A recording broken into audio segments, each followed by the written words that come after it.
حسین حسین حسین یا حسین حسین حسین لا حول ولا قوة الا باللہ العلی العظیم اعوذ باللہ من الشیطان اللعین الرجیم بسم اللہ الرحمن الرحیم الحمد للہ رب العالمین والعاقبۃ للمتقین والنار للعاصین والملحدین والصلاة والسلام علی اشرف الانبیاء والمرسلین خاتم النبیین بالقاسم محمد وعلی آلہ الطیبین الطاہرین المعصومین المنتجبین لا سیما علی بقیۃ اللہ العظم حجت ابن الحسن المہدی روحی وارواح العالمین لہ الفداء واللعنۃ الدائمۃ الباقیہ علی اعدائہم اجمعین اما بعد فقد قال اللہ الحکیم فی کتابہ الکریم بسم اللہ الرحمن الرحیم ومنہا خلقناکم وفیہا نعیدکم ومنہا نخرجکم تارۃ اخری۔ ناظرین محترم، آیہ کریمہ کے ذیل میں محرم 1442 کی آج 5ویں تاریخ ہے، اور اس آیہ کریمہ کے ذیل میں آپ کی خدمت میں گزشتہ تقریر میں عرض کر چکا ہوں کہ عظمت محمد و آل محمد علیہ السلام کا سمجھنا اور ان کو درک کرنا اور ان کی عظمت کو محسوس کرنا بس یوں ہی ہے جیسے کوئی شخص ٹی وی کی اسکرین کے اوپر بولنے والے کو دیکھ رہا ہے یا جنگل کی تصویروں کو دیکھ رہا ہے۔ یہ تو دیکھ رہا ہے کہ وہ ایک شیر ہے لیکن حقیقت سے بہت دور ہے۔ اسی طرح ہماری بزم میں ائمہ طاہرین علیہ السلام نے زندگیاں گزاری۔ جو لوگ حق شناس تھے، خدا شناس تھے، رسالت کو پہچان چکے، وہ سلمان و ابو ذر بن کر کے آج تک لائق احترام بنے ہوئے ہیں، اور بہت سے افراد وہ ہیں جو بزم رسول میں رہے، زبان سے تو وہ کہتے رہے کہ آپ رسول اللہ ہیں، زبان سے کہتے رہے آپ اللہ کے بھیجے ہوئے نبی ہیں، لیکن ان کی زبان اور حلق سے آگے گفتگو نہ بڑھ سکی، وہ اقرار نہ بڑھ سکا اور دل کی گہرائیوں تک نہ آیا۔ قرآن کو بھی یہ کہنا پڑا کہ اے میرے حبیب، سورہ منافقون پورا انہی کے حالات کے اوپر ہے۔ یہ آپ کو زبان سے کہتے ہیں کہ آپ اللہ کے رسول ہیں، بلا شبہ آپ اللہ کے رسول ہیں، لیکن آپ یہ یاد رکھیے کہ یہ قطعاً ایمان نہیں لائیں، یہ سب کے سب جھوٹے ہیں۔ تو معلوم یہ ہوا کہ قرآن مجید نے بزم پیغمبر کے 2 صحیح، 4 صحیح، 10 صحیح، لیکن بہرحال لفظ جمع ہے، یہ سب کے سب جھوٹے ہیں۔ جب کاذبون ہیں تو کم سے کم افراد بہرحال سوچے جائیں گے کہ جن کے اوپر قرآن مجید کے سورے کی یہ آیت اور منافقون کی تصویر ان افراد میں بہرحال نظر آئے گی۔ تو اب یہاں سے یہ بات طے ہو جاتی ہے کہ بزم پیغمبر کے اندر جتنے بھی تھے سب لائق احترام نہیں ہیں۔ یہ نظریہ باطل ہے کہ بزم پیغمبر میں جو بھی آ گیا عین غین سب قابل احترام ہیں، قابل تعظیم ہیں۔ یہ ناممکن ہے، دنیائے عقل میں بھی یہ بات تسلیم نہیں ہو سکتی ہے۔ لہٰذا ہم دیکھتے ہیں کہ اگر کسی کلاس کے اندر 20 بچے ٹیچر سے پڑھ رہے ہیں تو ٹیچر ان 20 بچوں کو قطعاً ایک لیول میں نہیں رکھتا ہے، ایک صف میں نہیں رکھتا ہے، بلکہ ان میں کچھ ٹاپر ہوتے ہیں، کچھ اور اس کے نیچے ہوتے ہیں، کچھ بالکل فیل ہوتے ہیں، جن میں سمجھنے اور جب رزلٹ آتا ہے تو پتہ بھی چلتا ہے تو یہ فیل ہو چکے ہیں۔ تو معلوم ہوا کہ دنیائے انسانیت کا اصول ہے کہ سارے کے سارے انسان برابر نہیں ہوتے، جب سارے کے سارے انسان برابر نہیں ہوتے، تو اب وہ سارے کے سارے بزم پیغمبر کے افراد کو ایک درجہ دے دینا یہ نہایت ہی غلط ہے۔ ہاں، ایک درجے کے حامل دنیا کے اندر کہیں مل ہی نہیں سکتے ہیں۔ اگر ایک درجے کے افراد کو تلاش کرنا ہے تو وہ صرف اور صرف پیغمبر کی ذریت ہے، جو ایک صف میں کھڑی ہے، جو ایک رتبے میں کھڑی ہے، جو ایک مرتبے میں کھڑی ہے۔ وہ کون ہے؟ ذریت پیغمبر۔ پیغمبر نے اپنی ذریت کے لیے فرمایا کہ ان کے اندر جتنے بھی ہیں سب مساوی ہیں، سب برابر ہیں۔ ان میں پہلا بھی محمد ہے، ان کا درمیانی بھی محمد ہے، ان کا آخر بھی محمد ہے۔ یعنی ہمارے جتنے بھی ذریت میں ہیں سارے کے سارے ایک مرحلے میں ہیں، ایک منزل میں ہیں، ایک مرتبے میں ہیں۔ بس فرق یہ ہے کسی کو نبوت کا عہدہ ملا، کسی کو امامت کا عہدہ ملا۔ عہدے کے اعتبار سے فرق ہے، ورنہ علم کے اعتبار سے دونوں ایک ہی منزل میں ہیں۔ علم کے اعتبار سے پیغمبر اکرم اور ائمہ طاہرین علیہ السلام کا مرتبہ اتنا ہے کہ مشہور و معروف خواب ہے کہ ایک شخص نے دیکھا خواب، زمانہ ہے امام رضا علیہ السلام کا، اس نے خواب دیکھا اور خواب میں یہ دیکھا کہ پیغمبر اکرم مسجد میں تشریف فرما ہیں، ان کے سامنے ایک کھجور کا طبق ہے، مشہور واقعہ ہے، اور جس نے جا کے سلام کیا، جب سلام کیا تو رسول اللہ نے خواب ہی میں جواب سلام دیا اور سامنے جو طبق رکھا ہوا تھا کھجور کا، اس میں سے ایک مٹھی کھجور اس کو دے دی۔ اس نے خواب میں گنا تو 18 دانے تھے، اس نے کہا یا رسول اللہ کچھ اور بڑھا دی، ان کا بس جو دے دیا وہ تمہارا حصہ ہے۔ جب یہ بندہ مومن اٹھا تو اس نے اب سوچنا شروع کیا خواب کی، شاید میری زندگی کے 18 دن ہوں، اور مختلف خیالات ذہن میں گردش کرنے لگے۔ وقت آیا نماز کا، یہ مسجد میں داخل ہوا، دیکھا امام رضا علیہ السلام اسی شان و شوکت سے جس شان سے پیغمبر بیٹھے تھے اسی شان سے تشریف فرما ہے، اور اسی طرح ان کے سامنے ایک طبق رکھا ہوا ہے۔ انہوں نے سلام کیا، پیغمبر کے نواسے نے امام رضا علیہ السلام نے جواب سلام دیا اور ایک مٹھی خرما اٹھا کر کے ان کو دے دیا۔ یہ بالکل خواب کو مجسم دیکھ رہے ہیں۔ جب دے دیا، گنا تو اس میں بھی 18 دانے۔ انہوں نے امام رضا سے کہا کہ مولا کچھ اور دانے دے دیجئے، تو حضرت نے فرمایا نانا نے خواب میں بھی تو نہیں دیا تھا، اگر خواب میں نانا نے دے دیا ہوتا تو میں دے دیتا۔ معلوم یہ ہوا کہ ذریت پیغمبر صرف کائنات میں ایک درجے کی ہے، ایک مرتبے کی ہے، ایک منزل کی ہے، ورنہ جتنے بھی ہیں غیر ذریت پیغمبر ان کا مرتبہ ایک نہیں ہو سکتا، وہ ایک درجے کے نہیں ہو سکتے۔ لہٰذا ہم دیکھتے ہیں کہ اصحاب کے بزم میں بھی پیغمبر اکرم کے 3 درجے تو بہرحال نمایاں ہیں، ایک ایمان کا 10 درجہ، ایک 9 درجہ، ایک اس کے بعد کا درجہ، اور اس کے بعد جو آخری درجہ ہے اس درجے کے لیے قرآن نے لفظ منافق استعمال کیا ہے کہ یہ وہ افراد ہیں جو منافق ہیں۔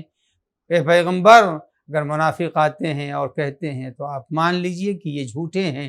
تو اب قرآن مجید نے یہ واضح کر دیا کہ فقط کلمہ پڑھ لینے سے کوئی بھی ایک صف میں نہیں کھڑا ہو سکتا، اور کچھ چیزوں کا اقرار کر لینا اس کی نجات کا ذریعہ نہیں ہے۔ یہ بات قرآن سے ثابت ہے۔ اب میں آپ کی خدمت میں عرض کروں کہ قرآن مجید میں ایک پورا کا پورا سورہ ہے جس کو سورہ عادیات کہتے ہیں۔ قبیلہ بنی سلیم نے کچھ افراد کو جمع کیا اور ان کا ارادہ یہ تھا کہ وہ رات کے وقت شب خوں جس کو بولتے ہیں، رات کے وقت وہ اٹیک اور حملہ کر دے پیغمبر کے مدینے پر، اور حملہ کرنے کے بعد یہ اسلام کے 2 چراغ جو بہت مشہور ہیں ان کو بجھا دیں۔ پیغمبر اکرم کو خبر ہو گئی، اس کی وحی کے ذریعے خبر ہوئی۔ بعض جگہوں کے اوپر ہے کہ نہیں پیغمبر کو آ کے کسی نے خبر دی، پیغمبر مسجد میں گئے، ایک خطبہ دیا، افراد کو تیار کیا۔ تعداد میں اختلاف پایا جا رہا ہے۔ اصل قضیہ کی طرف میں اشارہ کر دوں، پیغمبر نے فرمایا کہ جائے اور جا کر کے بنی قبیلہ بنی سلیم کے جو افراد جمع ہیں ان سے جنگ کرے اور ان کا قلع قمع کرے، ان کے ارادوں کو ناکام بنا دے۔ پیغمبر نے اپنی بزم کے نامور افراد کو پہلے دن بھیجا، یہ گئے اور جیسے ہی پہنچے ہیں وہاں کے اوپر تو قبیلہ بنی سلیم کے افراد نے کہا کہ میں تو تمہیں قتل ہی کر دیتا، لیکن کیا کروں، ہماری اور تمہاری رشتہ داری ہے، قرابت ہے، لہٰذا میں تمہیں چھوڑ رہا ہوں۔ اور کچھ ایسا دھمکایا اور ایسا ڈرایا کہ یہ واپس آ گئے۔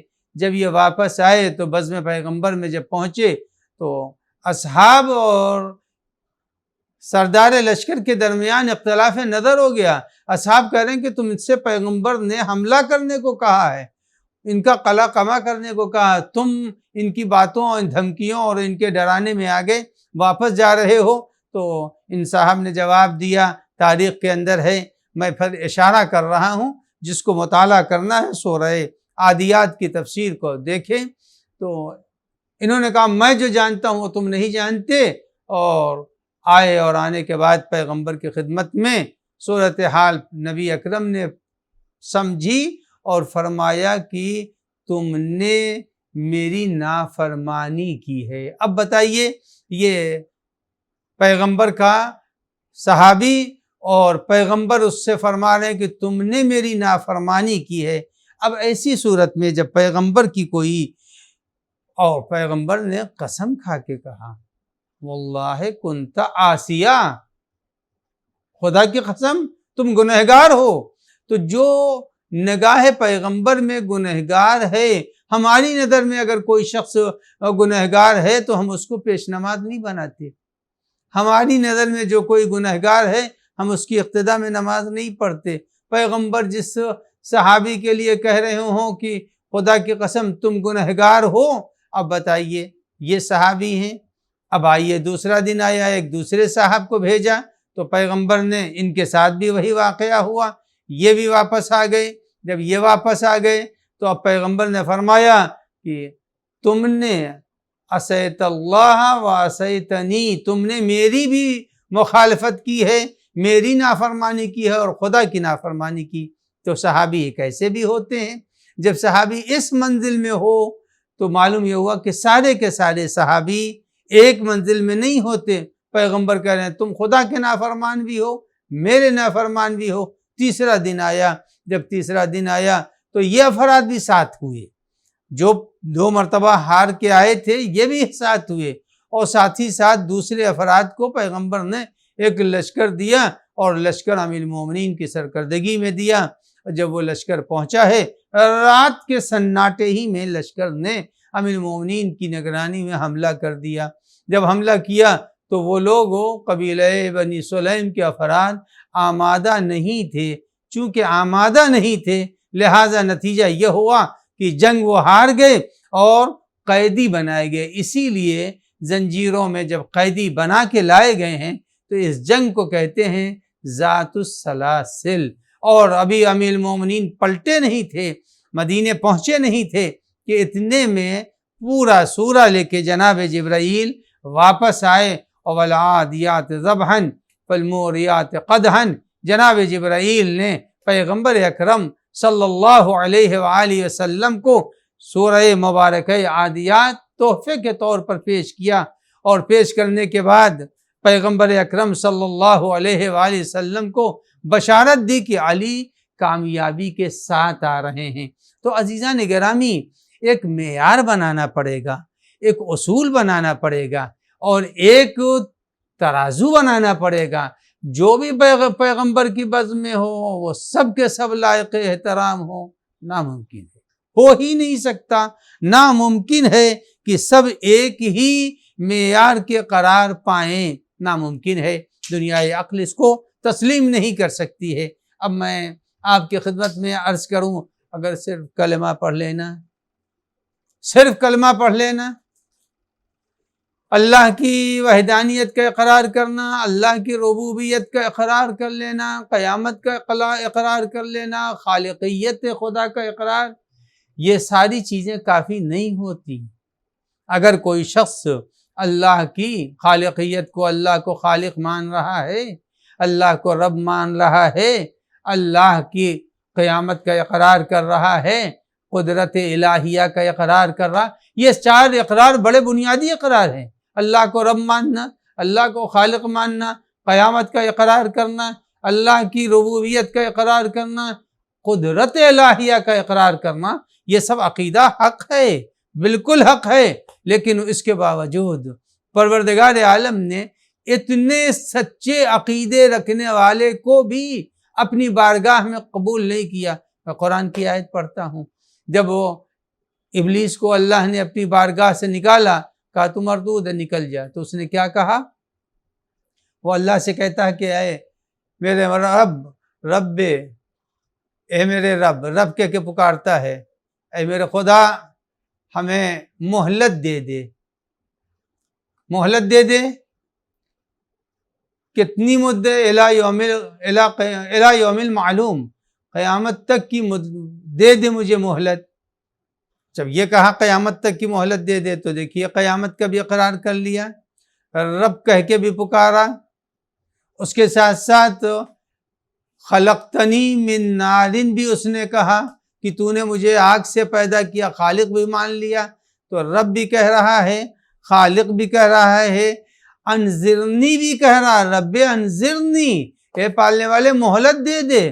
معلوم ہوا اللہ کی قدرت کا بھی عقیدہ ہے، رب انذرنی، اے میرے معبود مجھے مہلت دے دے، قدرت الہیہ۔ رب کہا، اللہ کی ربوبیت کا اقرار، خلقتنی من نار کہا، خالقیت کا اقرار۔ ساری اقرار کے باوجود پروردگار عالم ابلیس کو کیا کہتا ہے؟ فخرج انک رجیم، نکل جا تو مردود ہے۔ کیا ایسی وجہ ہو گئی کہ ابلیس کو اللہ نے اتنے سچے اقرار کے باوجود قبول نہیں کیا؟ تو قرآن پڑھنے والا ہر مسلمان یہی کہے گا، اس کی وجہ یہ تھی کہ چونکہ اس نے اللہ کے منتخب زمین کے خلیفہ کو نہیں مانا، اللہ نے جس آدم کو منتخب کیا تھا اس کو نہیں مانا، تو اب یہ بات طے ہو گئی کہ اپنے سارے سچے اقرار کے باوجود اور برحق اقرار کے باوجود بھی اگر آدمی پروردگار عالم کے معین کردہ نمائندے کو نہ مانے، تو اس کے معنی یہ ہے کہ وہ آدمی قابل احترام اور قابل تعظیم نہیں ہے۔ قرآن مجید نے اسی کو بیان کیا ہے۔ اب میں آپ کی خدمت میں کیا عرض کروں، عجیب و غریب مسائل ہیں، اور مگر یہ وقت، یہ زمانہ وہ ہے جو تحقیق کا زمانہ ہو چکا ہے۔ اب آپ کسی کو اندھے عقیدے کی طرف نہیں لے جا سکتے ہیں۔ آپ کو چاہیے کہ آپ نوجوانوں کے لیے، اس وقت کی جنریشن کے لیے ایک اصول اور ایک معیار قائم کر دیجئے، اس لیے کہ ہمارے پرانے اصولوں کو وہ تسلیم نہیں کریں گے، قرآن کے اصول کو تسلیم کریں گے۔ جب ہمارے بنائے اصولوں کو نہیں مانیں گے، قرآن کے اصول کو مانیں گے، تو جب کوئی بھی آج کا مسلمان اور تحقیق طلب جوان یہ کہتا ہے کہ آپ کہتے ہیں سب برابر ہیں، جو بھی نبی کی بزم میں آ جائے وہ صحابی ہے، جو بھی پیغمبر کا کلمہ پڑھ لے وہ قابل احترام ہے، تو یہ بتائیے اللہ کی بزم میں فرشتوں کے ساتھ تھا یا نہیں تھا؟ ابلیس فرشتوں کے بزم میں تھا یا نہیں تھا؟ اللہ کے ساتھ اس نے اللہ کی بندگی اس نے کی تھی یا نہیں کی تھی؟ اس نے نہ معلوم کتنے دنوں تک اللہ کی بندگی کی، لیکن وہ بندگی اللہ کی کارآمد نہ ہو سکی، فقط ایک انکار کی بنیاد پر، اور وہ انکار کیا تھا؟ آدم کا سجدہ نہیں کیا۔ تو معلوم یہ ہوا کہ ابلیس اپنی ساری بندگی، اپنی ساری اطاعت کے باوجود نہ بن سکا وہ پروردگار عالم کی بارگاہ کا محبوب انسان۔ تو اب آپ قرآن کے اصول کے سامنے آج کی تحقیق، آج کا نوجوان کہے گا کہ ہم بزم رسول کے بھی سب کو یکساں نہیں مانتے، بزم رسول کے سارے یکساں ہیں، ہم نہیں مانتے، ہم تو اسی کو مانیں گے جو قرآن کے اصول پر کھرا اتر رہا ہو۔ اب قرآن مجید کا یہ معیار آج کی تحقیق کے طالب علم کے لیے ایک صحیح معیار ہے۔ اب ہماری تاریخ کے اندر جو بھی لکھ دیا جائے وہ نہیں مانیں گے، وہ قرآن کی بات کو مانیں گے، وہ قرآن کے بیان کو مانیں گے۔ اب آئیے میں آپ کی خدمت میں عرض کروں کہ جب انسان اللہ کے معین کیے ہوئے کو نہیں مانے گا، چاہے خدا معین کر دے ماننا پڑے گا، یا خدا کا نبی معین کر دے تو اسے بھی ماننا پڑے گا۔ اگر کسی نے خدا کے معین کردہ کو نہیں مانا تو حشر اس کا کیا ہوگا؟ قرآن نے وہ بھی بیان کر دیا۔ اب میں آپ کے سامنے توریت میں بھی ہے، تاریخ کی کتابوں میں بھی ہے، ادبی دنیا میں بھی ذکر ہے، بہت مشہور و معروف واقعہ ہے۔ جب آدمی معصوم کے منتخب کیے ہوئے نمائندے کو نہیں مانے گا تو نتیجہ یہ ہوگا کہ وہ گمراہی کی طرف جائے گا، اور زندگی کے اندر وہ محسوس کرے یا نہ کرے، ایک دور وہ آئے گا جب اس کے عقیدے پر مر جانے کے بعد بھی اس کے عقیدے پر تنقید ہوگی، کرٹیسائز ہوگی کہ اس کا عقیدہ غلط تھا۔ اب میں آپ کے سامنے قرآن کا ایک مشہور واقعہ بیان کر رہا ہوں۔ پیغمبر کے زمانے میں اور حضرت موسیٰ کے زمانے میں ہزاروں سال کا فاصلہ ہے، ہزاروں صدیوں پہلے جناب موسیٰ ہوئے ہیں، اور جناب موسیٰ کے زمانے کا ایک مشہور انتخاب موسیٰ کا تھا۔ جناب موسیٰ کو اللہ نے حکم دیا کہ اے موسیٰ آئیے اور آ کر کے آپ اپنے کتاب کے اوراق، جس کو اس زمانے میں لوح کہتے تھے، تختیاں، وہ آ کر کے آپ لے جائیے۔ اب زمانہ جیسے جیسے بدلتا ہے اسی طرح سے اسٹائل بھی بدلنے لگتی ہے۔ ہم لوگوں کے زمانے میں، ہم سے پہلے کے زمانے میں پتھر کے اوپر چیزیں لکھی جاتی تھی، پھر کاغذ بن گیا، کاغذ کے اوپر چیزیں لکھی جانے لگیں۔ ہم لوگوں نے ابتدا میں لکڑی کی تختی کے اوپر مشق کی، سلیٹ کے اوپر مشق کی، زمانہ بدلنے لگا، کتابیں اب کم استعمال ہو رہی ہیں، اب کمپیوٹر کی اسکرین کے اوپر تحریریں آنے لگی۔ تو اللہ نے حکم دیا جناب موسیٰ کو آئیے آپ اپنے کتاب کے اوراق لے جائیے۔ تو لوح کو لینے کے لیے جناب موسیٰ علیہ السلام طور کے اوپر گئے۔ 40 دن کی مدت اس قیام میں گزر گئی۔ جب 40 دن گزر گئے تو اس وقفے کے لیے پیغمبر وقت حضرت موسیٰ نے اپنے بھائی، چچا زاد بھائی کو انہیں وصی بنا کر کے وہاں چھوڑ دیا، وصی بنا دیا اور خود چلے گئے۔ جب واپس آئے، کئی جگہ کے اوپر قرآن مجید نے اس واقعے کو تفصیل سے بیان کیا ہے، کئی سوروں میں واقعے کا ذکر ملتا ہے۔ جناب موسیٰ جب پلٹ کے آئے تو کیا دیکھا کہ ساری کے ساری قوم گوشالہ پرستی کر رہی ہے۔ گوشالہ یعنی ایک گائے کے بچے کی پوجا کر رہی ہے ساری قوم۔ جناب موسیٰ بہت ہی ناراض ہوئے، برہم ہوئے، اور برہم ہونے کے بعد جناب موسیٰ علیہ السلام نے جناب ہارون سے مواخذہ کیا، ان سے سوال کیا، ان سے کہا کہ آپ کیوں ان کے اندر رہ گئے؟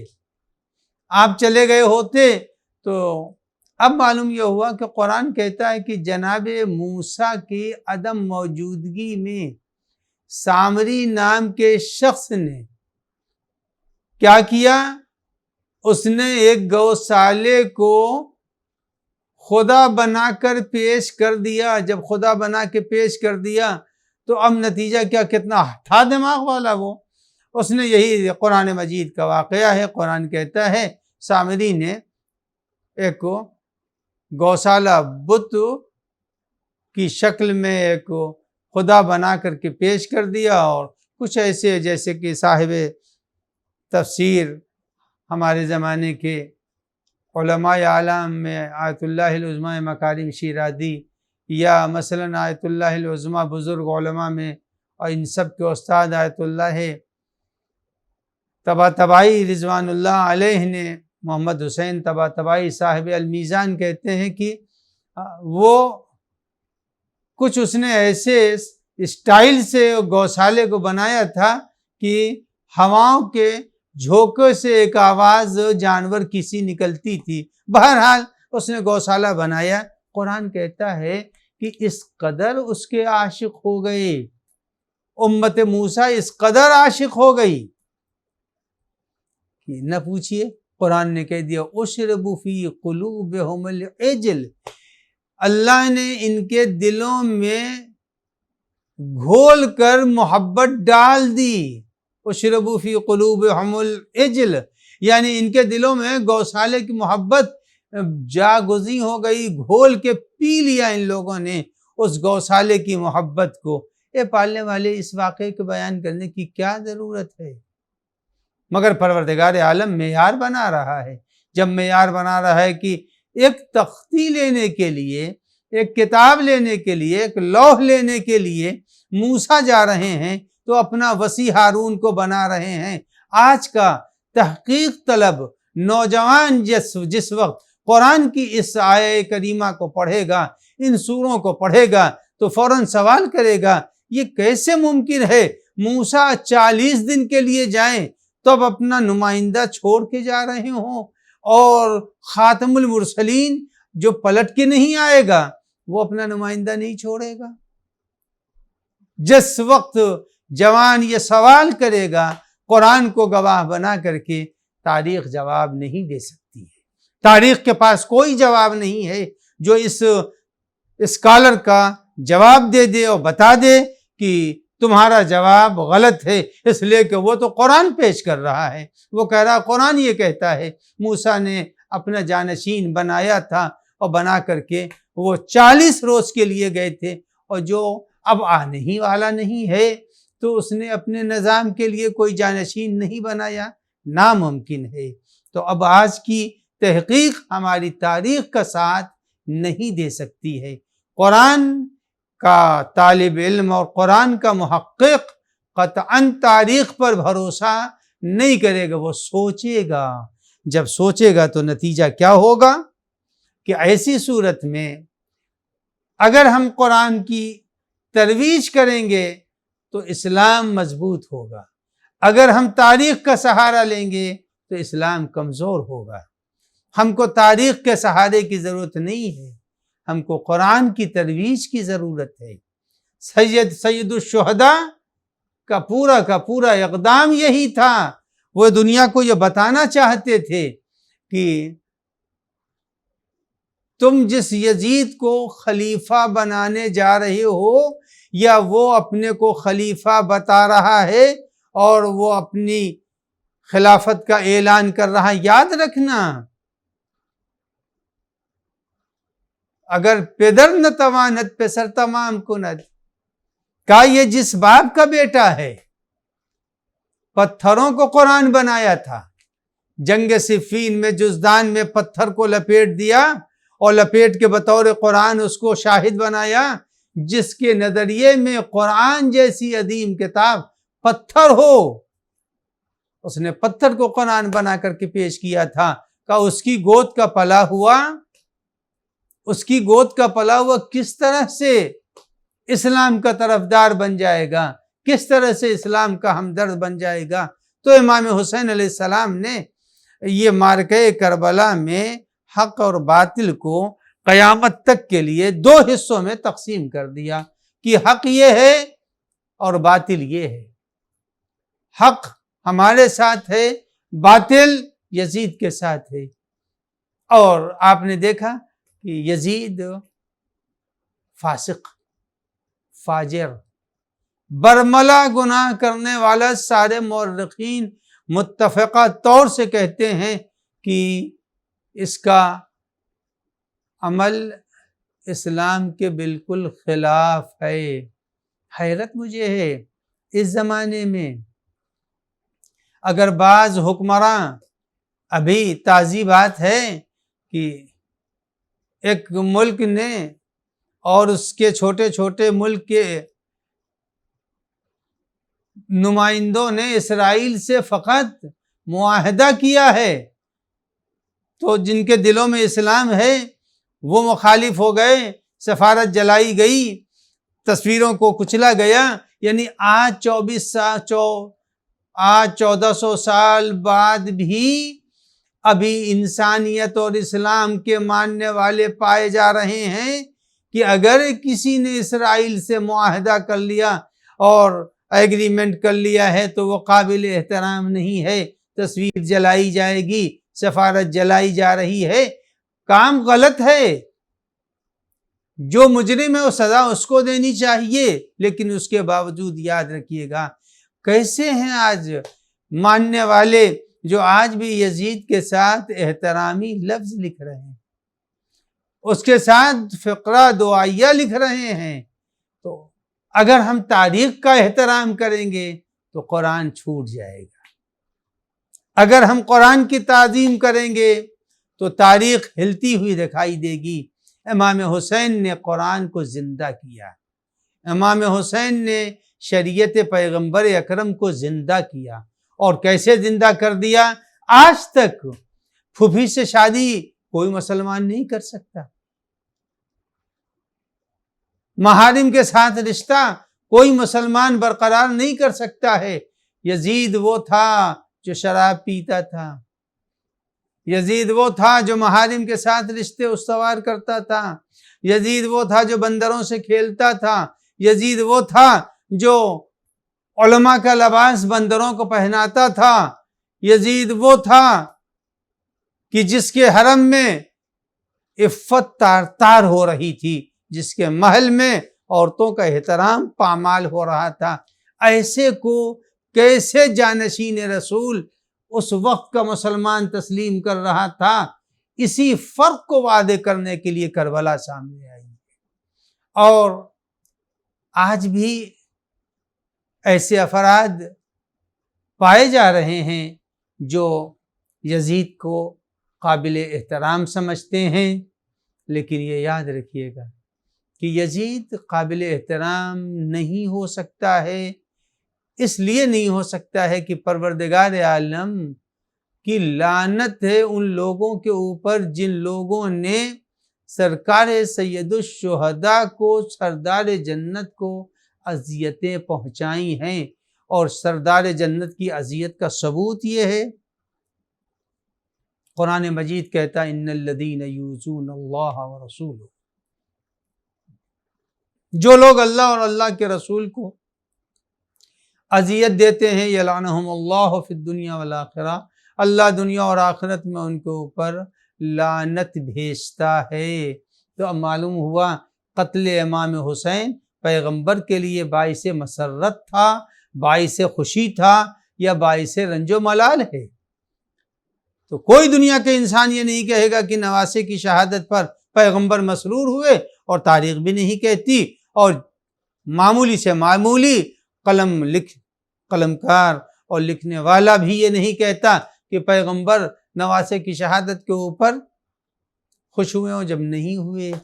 تو جو لوگ بھی نبی کو ایذا دے رہے ہیں، خدا کو ایذا دے رہے ہیں، وہ قابل لعنت ہیں، اور جب قابل لعنت ہے تو یزید نے پیغمبر کو ایذا پہنچائی، سردار جنت کی شہادت ہے، لہذا پروردگار عالم کے آثار کائنات نے بھی بتایا کہ یہ دن غلط ہے، یہ عمل غلط ہوا ہے۔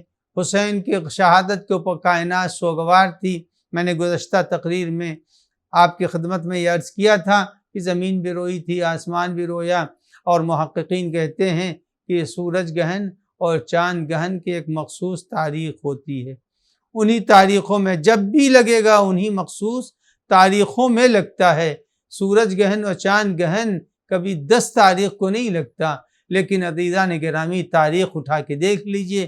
اب تو نیٹ کا زمانہ ہے کہ آیا کب لگا ہے سورج گہن اور چاند گہن ساتھ لگا، اور وہ بھی 10 محرم کو لگا، تو معلوم ہوا کائنات پوری کی پوری امام حسین کے غم میں شریک تھی، اپنے اپنے اعتبار سے۔ دریا، سمندر کے پانی، پتھر جو اٹھائے جا رہے تھے وہ خون آلود تھے، اور پرندوں کے چہچہانے کے بجائے ان کے دردناک آواز سے پورا کربلا گونج رہا تھا۔ تو یہ ساری چیزیں اس بات کی علامت ہیں کہ یزید دنیا والوں کی نگاہ میں اگر قابل احترام بن گیا کسی وجہ سے، بعض ماننے والے جیسے ابھی بھی سرفرے پائے جاتے ہیں، تو یقیناً ایک طالب علم جو قرآن پڑھ رہا ہوگا، جب وہ اس آیت پر پہنچے گا ان الذین یؤذون اللہ ورسولہ، وہ سوچے گا اللہ اور رسول کو اذیت دینے والا تو ملعون ہے۔ جب اللہ اور اللہ کے رسول کو اذیت دینے والا ملعون ہے تو نواسے کی شہادت کے اوپر تو پیغمبر رنجیدہ خاطر ہوئے۔ جب رنجیدہ خاطر ہوئے تو یزید کو کبھی تاریخ کے اعتبار سے نہیں تولے گا، وہ قرآن کے اعتبار سے تولے گا اور کہے گا کہ قرآن کہتا ہے نبی کو ایذا دینے والا ملعون ہے۔ جب ملعون ہے تو اب وہ تاریخ کو ٹھکرا دے گا، قرآن کو گلے سے لگا لے گا۔ یہ ہے امام حسین کا مقصد۔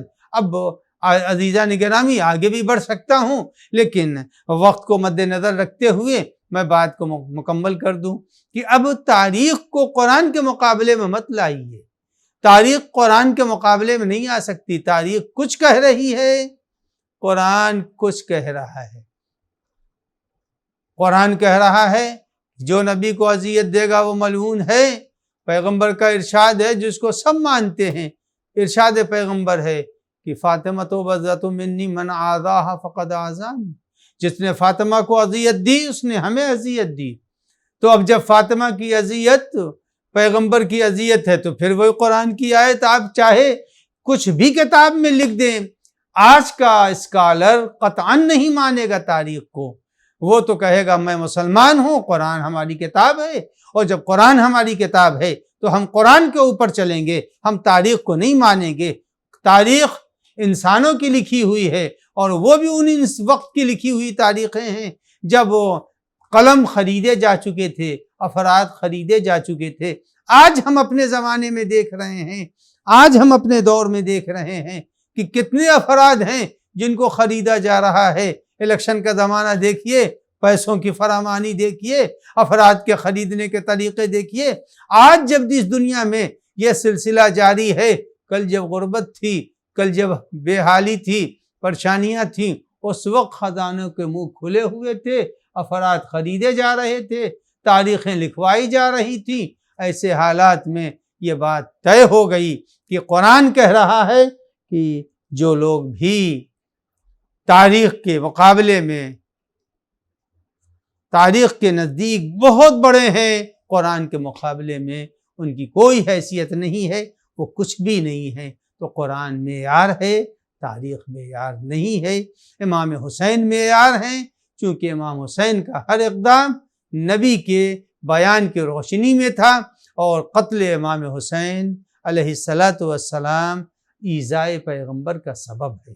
عزیزان گرامی، آج 5ویں محرم ہے۔ 5ویں محرم کے معنی یہ ہیں کہ وہ شہادت کے ایام قریب آتے جا رہے ہیں۔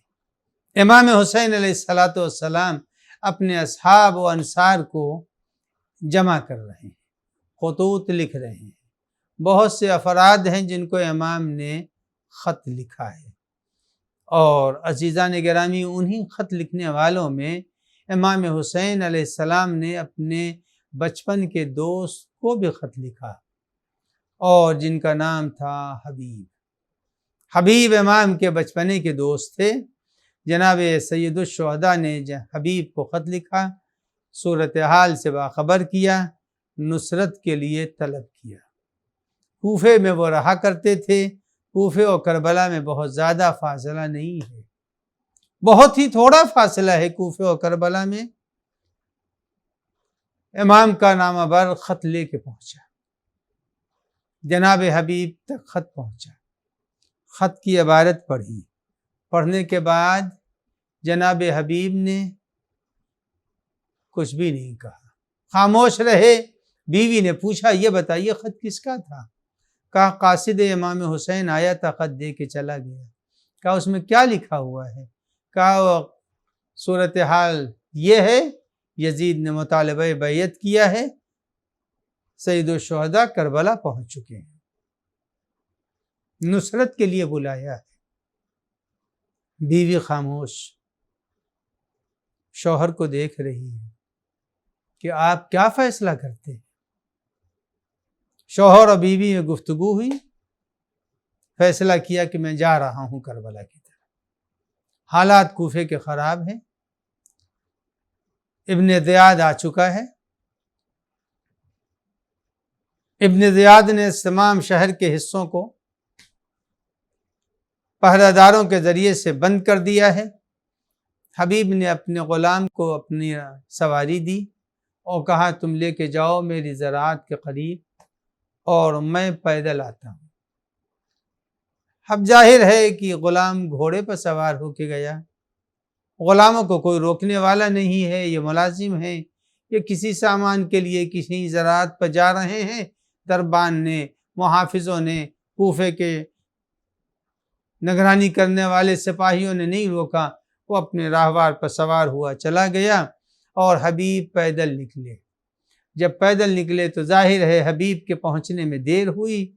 حبیب جب پہنچے ہیں اس جگہ کے اوپر جہاں غلام کو سواری کے ساتھ بھیجا تھا، تو غلام کو دیکھا کہ وہ راہوار کے گلے میں باہیں ڈال کے اس کے کان میں کہہ رہا کہ اے راہوار، اگر میرا آقا نہ آیا تو میں حسین کی نصرت کے لیے تمہاری پشت پر سوار ہو کے چلوں گا۔ حبیب نے یہ سنا، دل بھر آیا، کہا اللہ، فرزند فاطمہ پر یہ دن آ گئے کہ غلاموں میں بھی جذبہ نصرت ہے۔ حبیب نے غلام کو رخصت کیا، خود گئے میدان کربلا کی طرف پہنچے ہیں۔ امام کے خیمے کے قریب پہنچے، جب خیمے میں وارد ہوئے اصحاب بیٹھے ہوئے ہیں، اور جیسے ہی حبیب کو دیکھا ایک بلند تکبیر بلند ہوئی، اور آواز تکبیر جیسے ہی بلند ہوئی جناب فضہ کو زینب کبریٰ نے کہا اے بہن، اے فضہ ماں کی کنیز، جاؤ دیکھو یہ کون سی ایسی بات ہوئی جو آج بھیا کے خیمے میں نعرہ تکبیر بلند ہوا، یہ خوشی کی لہر کیسی ہے۔ فضہ آئیں، آنے کے بعد دیکھا، اب جو دیکھا بوڑھا حسین کا ساتھی، چاہنے والا، نبی کا صحابی آیا ہوا ہے۔ آ کے فضہ نے خبر دی شہزادی حبیب بن مظاہر آئے ہیں۔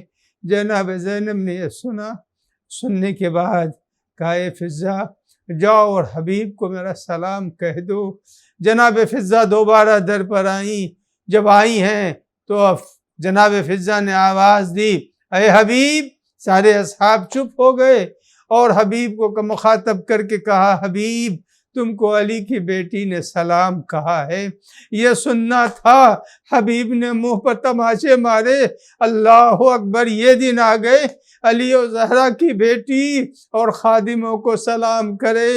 اے حبیب تم آؤ ذرا دیکھو زینب کی چادر چھن رہی ہے، زینب کے خیموں میں آگ لگ رہی ہے۔ سیعلم الذین ظلموا ای منقلب ینقلبون، لعنت اللہ علی القوم الظالمین۔ الہی بحق عظمتک و جلالک و کبریائک، یا اللہ بقی کے تعمیر کے اسباب عنایت فرما، ظہور امام میں تعجیل فرما، ملتمسین کی حاجتوں کو روا فرما۔